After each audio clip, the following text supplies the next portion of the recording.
Let's see. Is this access? No. Yeah? No. This is access. That's Duh. access right there. Big old king post, or yeah, supporting that splice. Is it a splice? No, just a midspan support king's post on this ridge.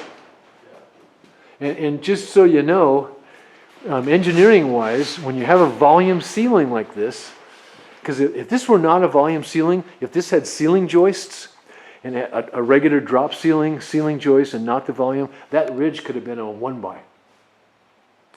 It could have been a 1x. So when you have volume ceilings and no collar ties, which keeps the outside walls from going out, then you need a giganto ridge. That's one of the things you need. Bigger rafters and a big ridge beam. All right. So much to know about this stuff and why, but it sure looks clean. Hilario, and so are you guys out of here except for pickup and the little bit? Are you doing the T&G and stuff? Yes, we still gotta do the T&G here, so, and we still have another pergola on that side of the house that we're going to do, but we gotta wait for the landscapers to put pipes and then concrete, and then coming back to finish it up. And you guys have got to, I got to get you back to put skylights in at my job too, as soon as I get skylights. Okay, let's look at the closets. I'm going to just take one last look around here, and then I'm going to hung, just like we're hanging our four-stair unit is also being hung, which I should be able to show you that. Here's just the vent stubs, which are not penetrated yet because the roof is just dried in. This was done before, concrete. Bunch of HVAC. Your job is clean looking. That's for sure. See the A35s, right? A35s everywhere. And those are pretty much called out everywhere. You know, A35 from top plate, which is it's a double top plate, and this single top plate. What do you think about single top plates? Well, you don't see those anymore at all. Well, they were big because of green, right? People, they wanted to, you know, less one lineal foot run, less one plate. Yes. And use less lumber, but personally, I can't see how do you tie intersecting walls without a double top plate, Correct, yes. right? You can't tie them, you can't overlap on top, tie in a wall. So you guys are doing double top plates. Joe has argued for single top plates, and I've argued with him ad infinitum. But anyway, double top plate, virtually every job. This is required, not virtually. Every job is required for an A35 clip. That's that hanger up on top. I'm going to zoom on it so you can see it. Those clips, yeah, those clips right there, A35s, they're called out for every job to tie the plate to the freeze block. And the freeze block goes in between the rafters out flush to the outside of the plate. But all this mechanical fastening that you see, those A35s, those column caps, oh, here's another one of those beautiful volume ceilings. Okay. And this will all get isonine, right? Correct. So you can have volume ceiling. But like this strap, they're all called out on the plans. And this is the kind of stuff the inspector will look for and make sure they're on there. That's them doing their job. Now, what are these guys called, Hilario? You remember? A35s? These guys here, are those some kind of A35 as well? Yes, A35 as well. Also an A35, it's just a different version of it that ties the rafter to the top plate. And it looks like every other or every three or every so often they were called out.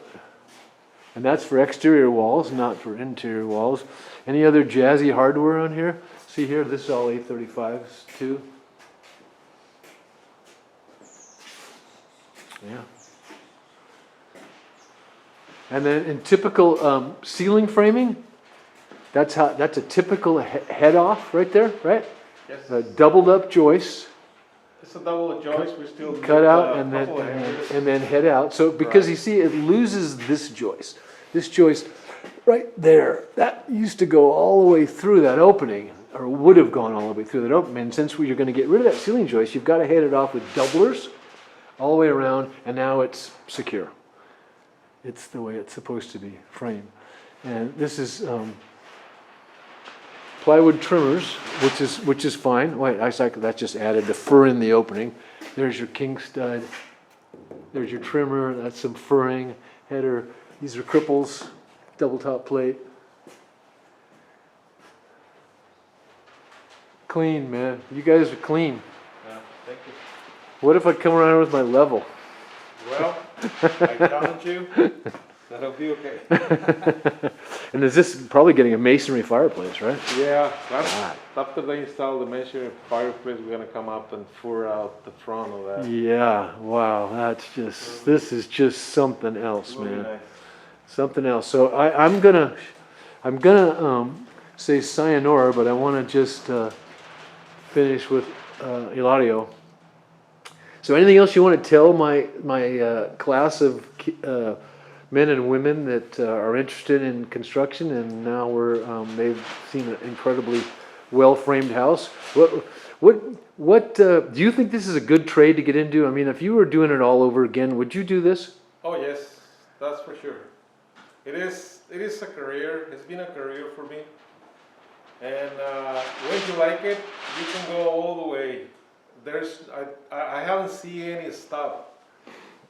To me, it's a career as the same as an engineer, Yeah. architect. Yeah. Probably. Yeah, it's a good career. It's a career that you can be successful in, and Yes. by what people gauge as successful, which is you make more money, and you do more and more, and you're able to employ people, Correct. right? And you're able to get people jobs and keep the economy going.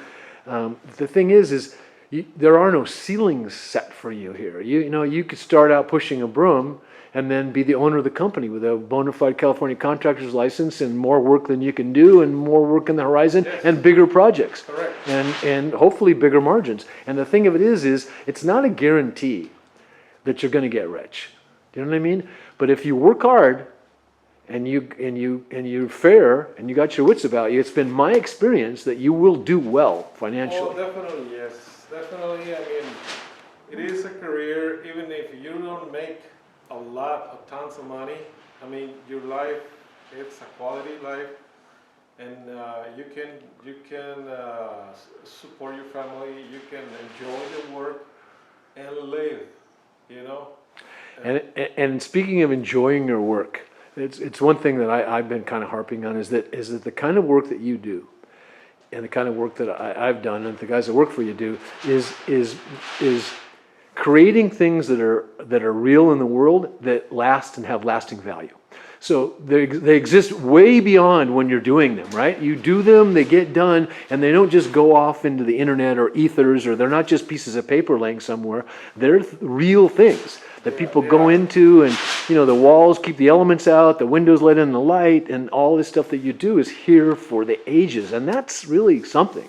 It is. That's It is. If you start thinking on that, I mean, it is your house. It could be your home, your own home. Yeah.